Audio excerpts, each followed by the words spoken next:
I felt anxious, so anxious that I was burning. My heart was beating really fast. I couldn't sleep. I got tireder and tireder because I couldn't sleep, because I was worrying, and I was worried. I've let my family down. Everyone's going to suffer because I'm no good. Everybody who relied on me, it was a false reliance. I was a fake. Therefore, I worried even more about what financial disaster I'd put in my family. So, anxiety, nervous energy burning off, lack of sleep. I remember vividly curling up in a ball on the living room floor, howling, not even crying, howling, saying how shit I was. Yeah, I felt so bad. That's all I could do. I just wanted to be taken away from all.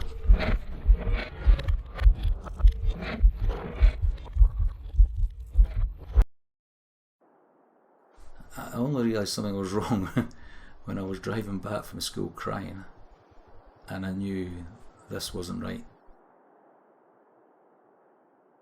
It was a build-up of stress in work and expectations of work, and then finding that I couldn't do it. I wasn't alone. Other people were struggling with it, but I just thought, I can't do this. Why? What's wrong with me? Why can't I do it? I'm a failure.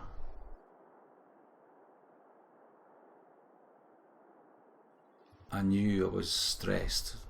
I didn't know I was depressed, and I think it just got worse after that point. There was no stopping it. Once it started, the feelings of negativity about not being good enough, I couldn't stop it. The whole thing made me feel that I was worthless, so I didn't want to meet anyone. I didn't want to speak to anyone. I was so worthless that there's no point in, I shouldn't be indulging in my hobbies, which I love, my cycling and my books. I couldn't do that. I could see, and now I can, that these are the sort of things I should have kept doing. I should have kept in contact with people. I should have gone out on my bike. I should have gone to the cinema. I should have done this. I just had to hide because it was an embarrassment, and I was a worthless human being. And all the things that laterally I know is how you deal with it. I couldn't. It consumed me. Finding a way to kill myself that nobody would get hurt with. If I didn't want to jump in front of a train in case the train driver had to suffer stroke. I didn't want to hang yourself in the forest because some kid might find you. But I didn't want to kill myself. But I did. And it was not a drama thing. It wasn't, oh, attention, oh, I want to kill myself. It was, I'm a useless piece of shit. I'm no good to anyone. Everybody would be better off without me. Which didn't make sense.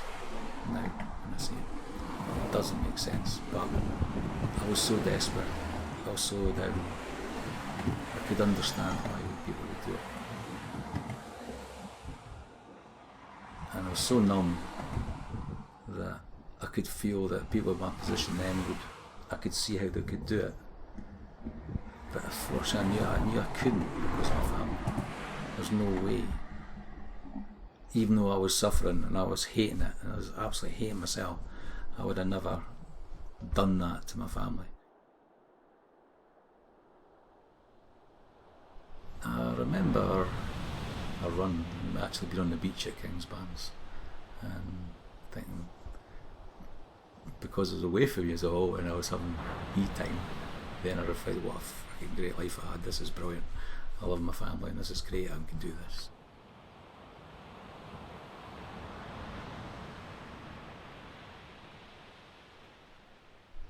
and a guy who did a lot of things on his own, and I think when you're giving time to other people as your job, you sometimes needs a wee bit of time to yourself without being too selfish.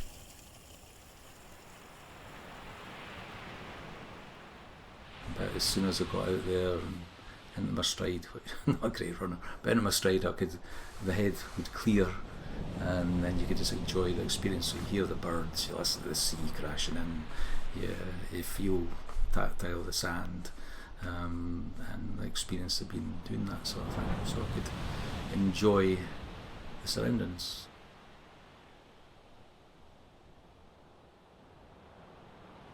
But yeah, at the start, rush, because it was about timetabling, and at the end, yeah, more relaxed. I could come home and get on with the rest of it.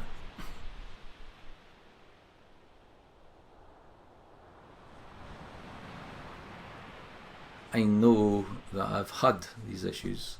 I'm hopeful I won't have them again. I can't tell if I'm going to have them or not. I don't know what's going to kick in. You know, I didn't think I'd get it after the second time, but then I went back in that position of responsibility, and I had a trigger there, and I knew things were happening, and I knew that I didn't want to be ill, and I knew that I should be doing certain things and doing all these different techniques, but I couldn't stop it.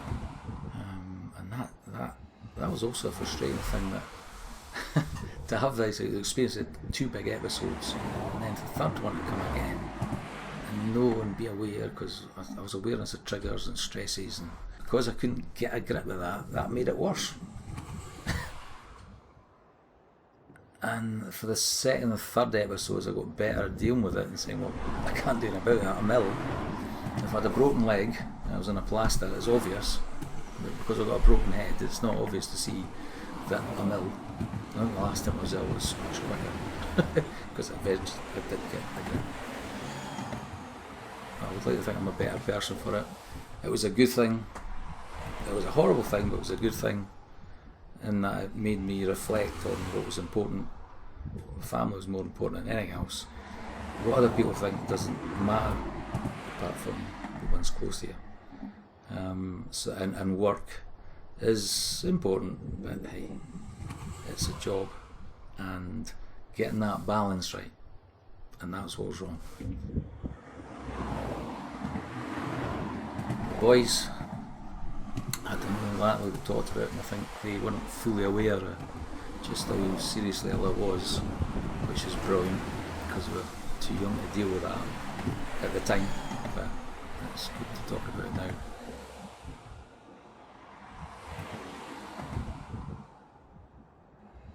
I hope they know that if anything like that happens to them, then they understand that, well, it's happened to their dad, so, and he's still here, and he's still okay, I hope. And yeah, that if it happens to their friends, and that happens to people they love, that they'll have insight into, to know that people need help.